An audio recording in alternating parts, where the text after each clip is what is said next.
¿Qué ocurre cuando la propia existencia de un ser humano es declarada un crimen? Esta no es una pregunta retórica sin consecuencias, sino la condena que marcó a miles de hombres en pleno corazón del Imperio bizantino.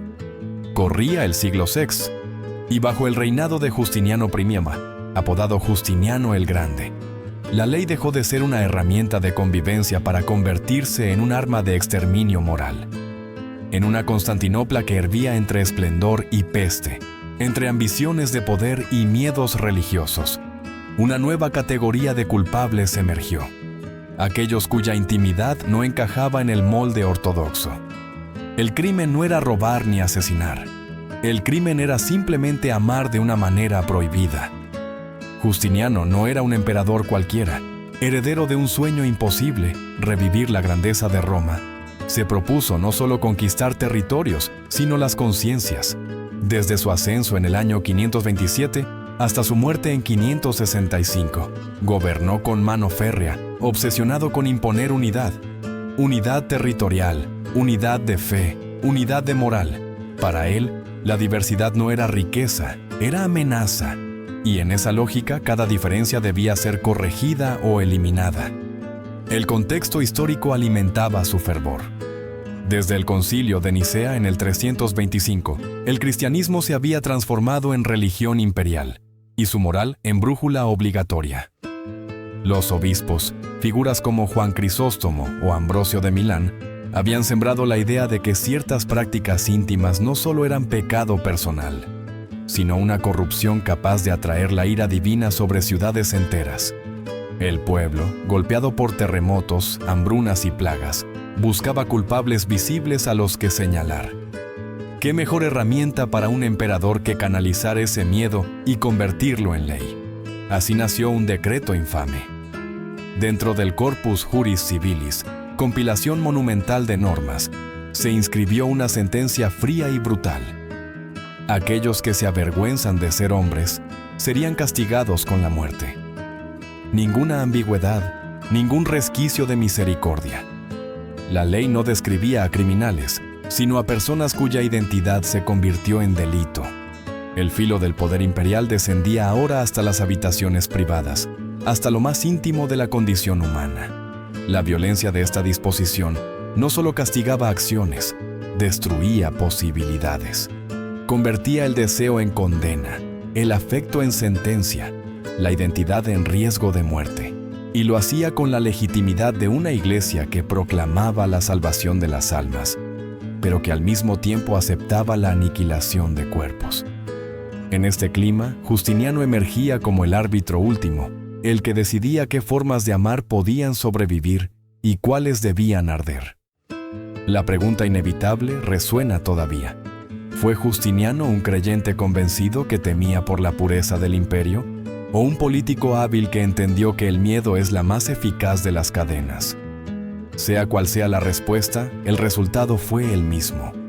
Una sociedad donde la vida privada se volvió pública, donde la ley se transformó en verdugo y donde la mera existencia podía sellar la condena.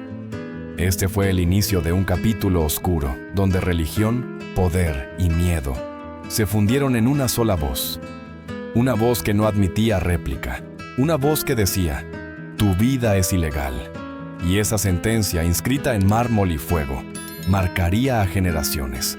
Para comprender el alcance de sus leyes, hay que mirar primero al hombre detrás de la corona. Justiniano nació en el año 482 en una familia de origen humilde en la provincia de Dacia Mediterránea, pero gracias a su tío Justino ascendió hasta convertirse en emperador. Desde el inicio, se convenció de que el destino lo había elegido no solo para gobernar, sino para restaurar la gloria perdida del Imperio Romano. No se conformaba con mantener un trono, quería escribir su nombre en la eternidad. La ambición de Justiniano se manifestó en múltiples frentes. En el militar, intentó recuperar los territorios occidentales caídos en manos de godos y vándalos, enviando a su general Belisario a reconquistar el Mediterráneo. En el arquitectónico, erigió obras majestuosas como la Basílica de Santa Sofía, símbolo de poder celestial e imperial al mismo tiempo. Pero su verdadera obsesión fue el derecho: reunir, ordenar y codificar siglos de leyes romanas dispersas. Así nació el Corpus Juris Civilis, una obra monumental que aún hoy influye en los sistemas legales de medio mundo. Para Justiniano, la ley era más que un instrumento. Era la encarnación de su voluntad y la prueba de que su imperio era la nueva Roma. En este proyecto de grandeza, la religión desempeñó un papel central. Justiniano estaba convencido de que la fe cristiana debía ser el cemento espiritual de su reinado. No toleraba herejías ni desviaciones. Perseguía monofisitas, maniqueos, paganos ocultos. Y dentro de esa visión uniforme, las relaciones que escapaban al modelo heterosexual no eran un asunto privado, sino una amenaza a la estabilidad del orden divino y político. El emperador no distinguía entre alma y estado. Lo que se alejaba de la doctrina era peligro para ambos. La influencia de la emperatriz Teodora añade un matiz fascinante. Antaño actriz y cortesana, Teodora ascendió al trono junto a Justiniano y ejerció una autoridad poco común para una mujer de su época. Defensora de los derechos de las mujeres, protectora de prostitutas y huérfanas, su voz influyó en varias reformas sociales. Pero en el tema de la moral sexual, su papel es más ambiguo. Algunas fuentes sugieren que, habiendo sido objeto de críticas feroces por su vida pasada, Teodora buscó endurecer las normas para reafirmar su posición como emperatriz piadosa. Así, lo personal se mezclaba con lo político y lo íntimo con lo legal. Justiniano deseaba que su imperio no solo dominara cuerpos, sino también conciencias. El emperador no se conformaba con que los súbditos lo obedecieran. Quería que pensaran y amaran de acuerdo con la ortodoxia. La ley se convirtió entonces en espejo de su obsesión. Cada decreto era una piedra en el edificio de su inmortalidad. Cada condena, una advertencia de que el poder imperial podía decidir hasta la forma misma del deseo. En este punto surge una duda inquietante.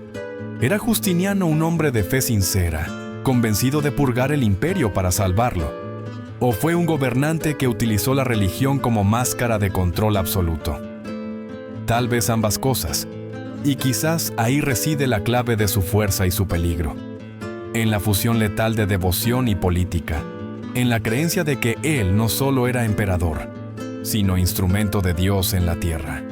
Con este trasfondo, sus leyes contra lo antinatural no parecen caprichos aislados, sino parte de un proyecto total: construir un imperio eterno donde nada escapara a la mirada del soberano. Pero esa eternidad se edificaba sobre los cuerpos de quienes fueron reducidos a ceniza.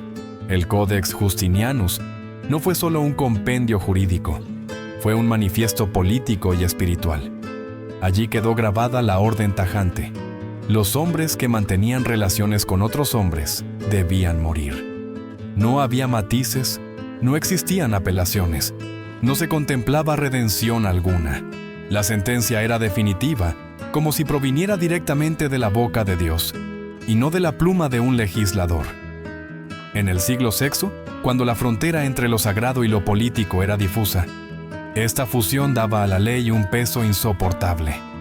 Se convertía en espada divina, en herramienta de purificación de la sociedad. El antecedente inmediato se hallaba en los edictos de Constantino y Teodosio, emperadores que ya habían criminalizado ciertas conductas tras la cristianización del imperio. Pero con Justiniano la intensidad alcanzó un nivel inédito. No se trataba solo de prohibir, sino de erradicar, de borrar toda huella de una identidad. Era un salto de la condena moral a la eliminación física. Lo privado se transformaba en público, lo íntimo en político, lo humano en delito. Los obispos más influyentes de la época proporcionaron el marco ideológico. Juan Crisóstomo, con su retórica encendida, había equiparado las relaciones entre hombres con un veneno espiritual que corrompía al conjunto de la sociedad. Ambrosio de Milán advertía que tales prácticas provocaban la ira de Dios sobre ciudades enteras, castigadas con hambre y plaga. Estas voces, amplificadas en los púlpitos, creaban un clima de terror religioso. Justiniano no hizo más que tomar esa ansiedad colectiva y darle forma legal, inscribiéndola en mármol para la posteridad. ¿Pero qué significaba en lo profundo este decreto? Significaba que el Estado no se limitaba a castigar delitos tangibles como el robo o el asesinato, sino que entraba en las alcobas, en los deseos más íntimos. Era la negación de la autonomía personal. Era la demostración de que en Bizancio no había un yo separado del nosotros imperial. El cuerpo del individuo pertenecía al cuerpo del Estado, y cualquier disidencia era una enfermedad a extirpar. El lenguaje del código legal es revelador.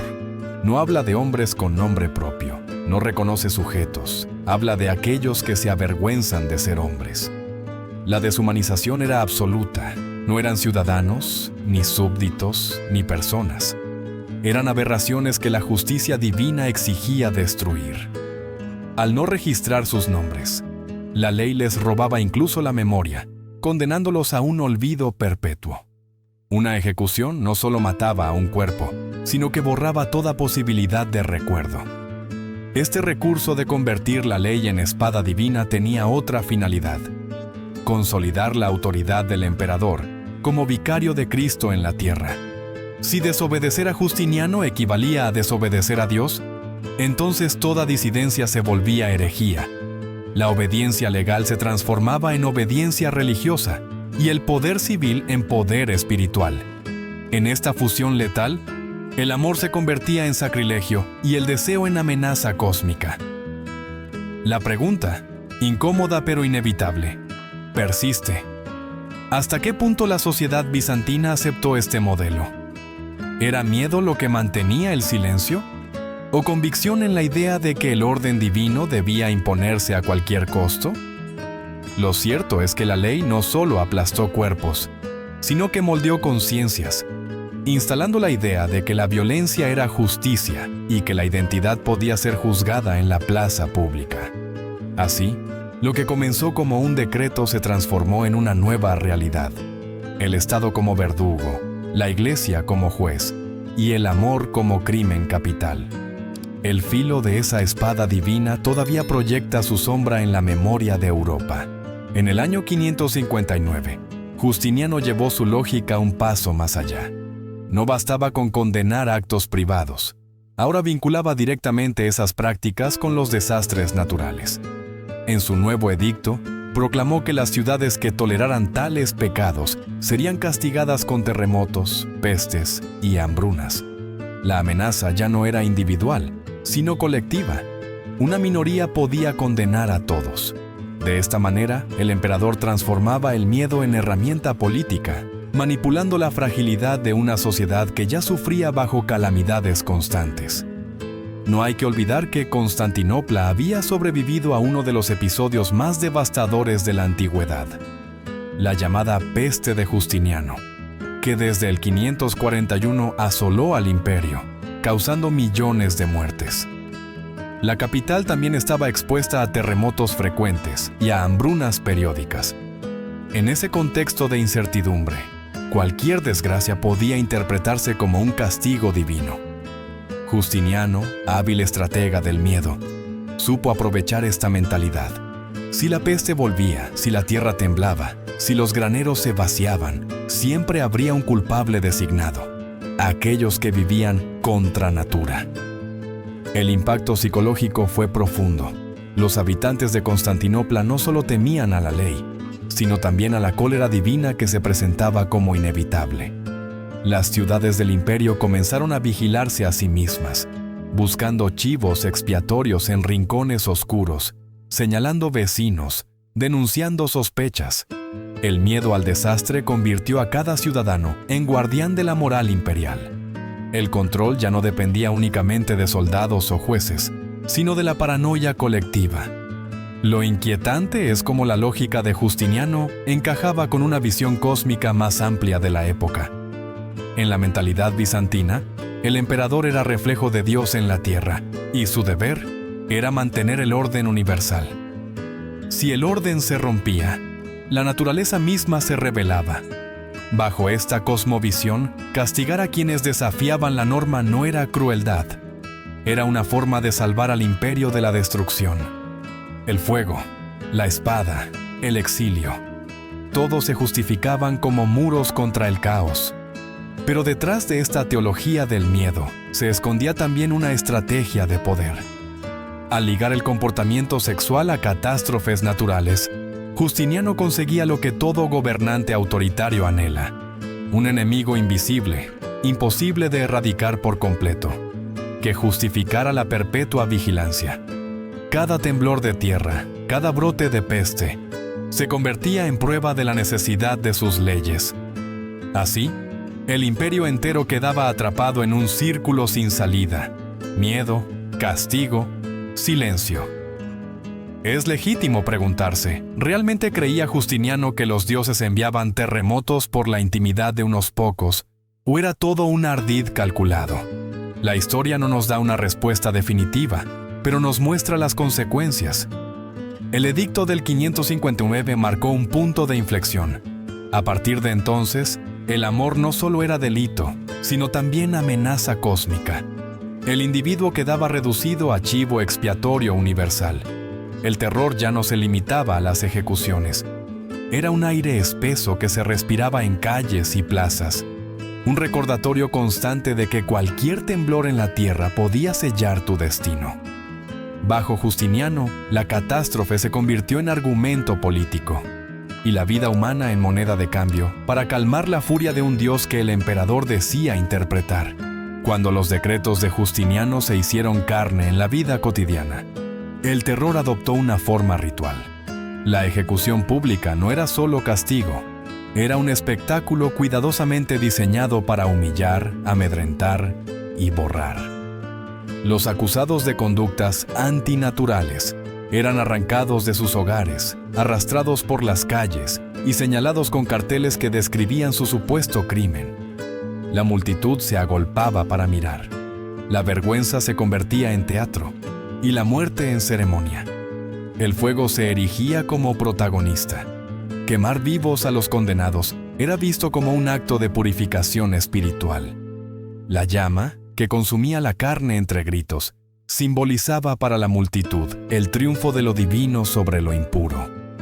Pero detrás de esa mística se escondía una lógica brutal: destruir al hombre para limpiar a la ciudad. La hoguera no solo castigaba a un individuo, pretendía exorcizar un mal colectivo. Y mientras los cuerpos ardían, el emperador y la iglesia reforzaban su alianza de hierro. No todas las ejecuciones fueron por fuego. Algunas terminaron con decapitaciones rápidas, otras con lanzamientos a las fieras, siguiendo ecos de la tradición romana. Lo esencial era que nada quedara oculto. La condena debía ser visible, ejemplar. Constantinopla, joya del imperio, se convirtió en escenario donde la cruz y la espada se entrelazaban frente a la mirada del pueblo. Bajo los mosaicos brillantes de las iglesias y la solemnidad de los íconos, la sangre manchaba las piedras. El efecto psicológico era devastador. Los presentes no solo presenciaban la muerte de un hombre, eran testigos de una advertencia. Esto te ocurrirá a ti si osas desafiar al orden de Dios y del emperador. Así, la ejecución se transformaba en catequesis del miedo, en un sermón encarnado en carne viva. La multitud temblaba, rezaba, interiorizaba la idea de que el deseo podía ser mortal. El silencio se volvía hábito, la vigilancia una necesidad. Procopio de Cesarea, cronista del reinado de Justiniano, evitó hablar directamente de estas leyes en sus escritos oficiales, pero en su historia secreta dejó entrever la verdad sombría. Describió un régimen donde los cuerpos perecían, pero los espíritus eran aplastados hasta ser irreconocibles. Esa frase resume la esencia del espectáculo macabro. No bastaba con matar, había que quebrar la voluntad, reducir al acusado a polvo sin memoria y mostrar al pueblo que no había alternativa fuera de la obediencia. La llama iluminaba, pero también borraba. La hoguera devoraba nombres, amores, vidas enteras. Quedaba solo el eco de los gritos y la certeza de que la ley podía atravesar las paredes de cualquier hogar. La justicia bizantina no buscaba redimir, buscaba extirpar. El castigo era teatro y dogma, violencia sacralizada. Y así, entre espada y fuego, Justiniano forjó un orden donde la muerte se vestía de liturgia. Pero, ¿qué ocurre cuando un imperio convierte la ejecución en espectáculo religioso? Es posible que la fe sobreviva intacta después de ser usada como máscara para el terror. La historia nos invita a mirar esas llamas no como símbolo de pureza, sino como espejos de una sociedad que aceptó la violencia como justicia. La historia oficial del reinado de Justiniano se escribió bajo la sombra de la censura y el miedo. Los cronistas que servían a la corte apenas se atrevieron a mencionar las leyes contra las relaciones antinaturales. Los textos celebraban sus conquistas militares, su codificación legal, sus monumentos majestuosos como Santa Sofía, pero sobre los cuerpos ardiendo en las plazas, sobre las humillaciones públicas, sobre la represión de identidades enteras, silencio absoluto. La pluma de los historiadores callaba donde hablaban las hogueras. Ese silencio no era casual, formaba parte de la estrategia del poder. Lo que no se nombra, no existe. Al borrar a los condenados de las crónicas, el imperio conseguía una doble muerte, la física y la de la memoria. Ningún nombre, ninguna historia, ningún rostro. Solo el eco de una ley escrita en piedra, sin sujetos, sin víctimas reconocidas. Era una violencia archivística, tan letal como la espada. Pero en medio de este mutismo surgió una grieta. Procopio de Cesarea, historiador oficial, acompañó a Justiniano en sus campañas militares y escribió sobre sus hazañas en la historia de las guerras. Allí, como buen servidor de la corte, retrató al emperador como un monarca glorioso.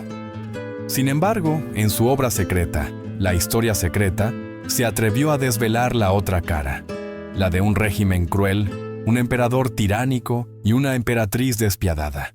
Aunque Procopio no nombra explícitamente las leyes contra la sodomía, sus palabras resuenan como testimonio indirecto. Los cuerpos perecían, escribió, pero los espíritus eran aplastados hasta ser irreconocibles. Esa frase es más que metáfora. Es el retrato de un imperio donde la represión no solo mataba, sino que destruía el alma. Lo inquietante es pensar cuántas voces quedaron enterradas para siempre. Los condenados no escribieron memorias, no dejaron cartas, no hubo epitafios. Su historia solo sobrevive en negativo, en los silencios de los cronistas y en las insinuaciones de Procopio. La ausencia de testimonios directos no significa que no existieran, sino que fueron borrados con premeditación. El imperio no se contentaba con ejecutar, necesitaba que el mundo olvidara. Hoy, los historiadores leen entre líneas, analizan las omisiones, los silencios, los huecos en las crónicas oficiales. Reconstruyen la violencia a partir de lo que no se dice, y en ese ejercicio se revela un patrón. Cuando el poder político y religioso se fusionan, la historia deja de ser memoria para convertirse en propaganda. El pasado se transforma en un campo de batalla donde lo que no conviene simplemente se silencia. El caso de Justiniano nos obliga a reflexionar. ¿Cuánto de lo que sabemos de la antigüedad está marcado por esas omisiones? ¿Qué historias quedaron enterradas porque desafiaban la moral de su tiempo? El silencio, lejos de ser inocente, es otra forma de violencia. Una violencia que perdura siglos y que todavía hoy nos interpela. En ese contraste entre las loas oficiales y la voz amarga de Procopio, se abre una ventana inquietante. La certeza de que incluso en el corazón de la grandeza bizantina latía una maquinaria de represión que aplastaba lo humano en nombre de lo divino. No todos los condenados bajo las leyes de Justiniano terminaban en la hoguera. Para muchos, la alternativa era una pena que, en cierto sentido, resultaba aún más cruel: el exilio y la penitencia pública. Si la ejecución destruía el cuerpo, estas sanciones destruían la identidad. Eran castigos diseñados para borrar lentamente la existencia de un hombre, reducirlo a espectro social, condenado a arrastrar una vida sin nombre ni dignidad. El exilio bizantino no era un simple traslado, era una condena al olvido. Al acusado se le despojaba de ciudadanía, propiedades y derechos. Su familia quedaba marcada con la vergüenza, sus bienes confiscados y su nombre eliminado de los registros. Una vez expulsado, dejaba de existir para el imperio.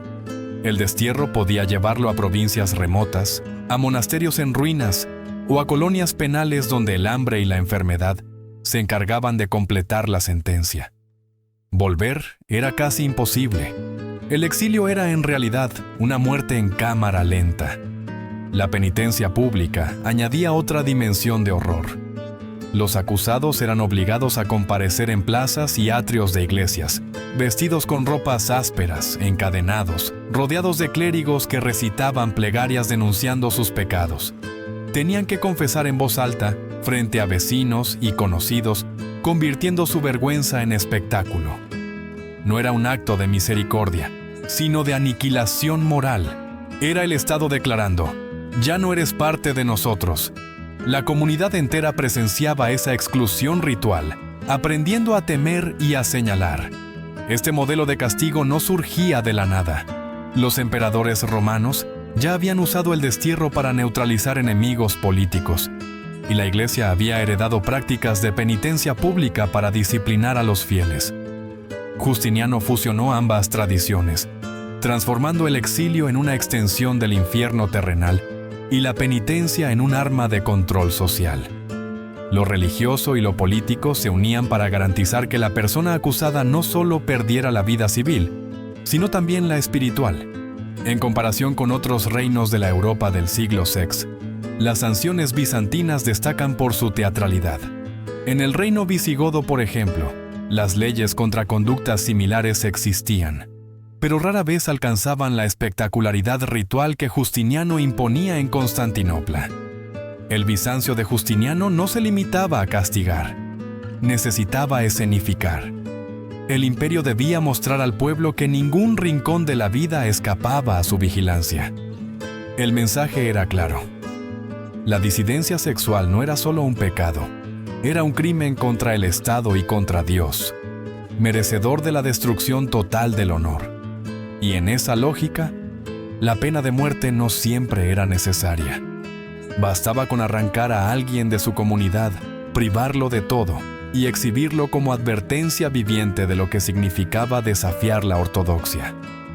Aquí resuena una pregunta inquietante. ¿Qué es peor? ¿Morir en la hoguera o vivir sabiendo que todo lo que eras ha sido borrado? Para muchos, la segunda opción fue un destino más cruel, porque la ejecución podía terminar con un grito. El exilio y la penitencia prolongaban el silencio hasta el final de los días. El sistema de castigos instaurado por Justiniano no fue una serie de medidas aisladas, sino un engranaje perfectamente calculado para someter tanto al cuerpo como al espíritu. Espada, fuego, exilio y penitencia formaban un único aparato de control. La muerte eliminaba al individuo físicamente. El destierro lo borraba socialmente, la penitencia lo destruía moralmente. Y todo ello se presentaba no como arbitrariedad política, sino como cumplimiento de la voluntad divina. La alianza entre Iglesia y Estado alcanzó aquí su máxima expresión. Los obispos no eran simples consejeros espirituales, se convertían en jueces morales, garantes de que la pureza del imperio no se contaminara. El emperador, por su parte, no se mostraba solo como soberano político, sino como vicario de Dios, intérprete de la justicia celestial. El resultado fue una fusión letal. El crimen no era solo contra el Estado, era también contra el cielo. Y el castigo no era solo una pena legal, sino un ritual de expiación que se justificaba en nombre de la salvación. Este modelo revelaba una verdad escalofriante. Cuando una sociedad criminaliza la identidad, la violencia se convierte en justicia y el silencio en ley. Las hogueras ardían como liturgias, los destierros se cumplían como penitencias, y el olvido se imponía como victoria final. No se trataba únicamente de controlar a unos pocos, se trataba de moldear a toda una población a través del miedo. Cada ejecución reforzaba la autoridad del emperador. Cada penitencia pública recordaba que la disidencia era imposible, Cada silencio historiográfico sellaba la versión oficial. La obsesión de Justiniano era construir un imperio eterno, pero esa eternidad se edificaba sobre cenizas. Creía que al uniformar la fe y la moral aseguraba la estabilidad del Estado. Sin embargo, la historia nos enseña que la uniformidad impuesta engendra fragilidad. Basta con una grieta para que todo el edificio se tambalee. Y Bizancio, aunque resplandeciente en su arquitectura y en su teología, llevaba dentro la herida de tantas voces silenciadas. El paralelismo con otros momentos históricos es inevitable. Siglos después, la Inquisición repetiría el mismo patrón. Iglesia y Estado, unidos en persecuciones que justificaban la tortura en nombre de la verdad. En épocas más recientes, regímenes totalitarios han usado la misma lógica. Convertir la diferencia en amenaza, y la amenaza en excusa para reprimir. Justiniano, en ese sentido, fue un precursor del control absoluto, un laboratorio donde se ensayó la fusión de poder terrenal y justificación divina. La pregunta que resuena a través de los siglos es clara. ¿Qué ocurre con un pueblo cuando aprende a confundir la fe con el miedo, la ley con la violencia, la justicia con el exterminio? La respuesta la encontramos en los silencios, en las ausencias, en las vidas borradas. Porque la verdadera victoria del régimen no fue solo matar, sino lograr que generaciones enteras aceptaran el terror como parte natural del orden. En este escenario, la Iglesia y el Estado no fueron guardianes de almas, sino verdugos de ellas, y el precio de esa unión fue la condena de todo lo que escapaba a la norma. La historia del reinado de Justiniano nos deja una advertencia tan perturbadora como vigente. Cuando el poder político se reviste de ropajes divinos y convierte la moral en ley, el resultado no es la salvación, sino la represión. Las hogueras de Bizancio no fueron solo un episodio aislado de intolerancia religiosa, sino un laboratorio de lo que ocurre cuando la identidad de las personas es criminalizada y el miedo se erige en fundamento del Estado.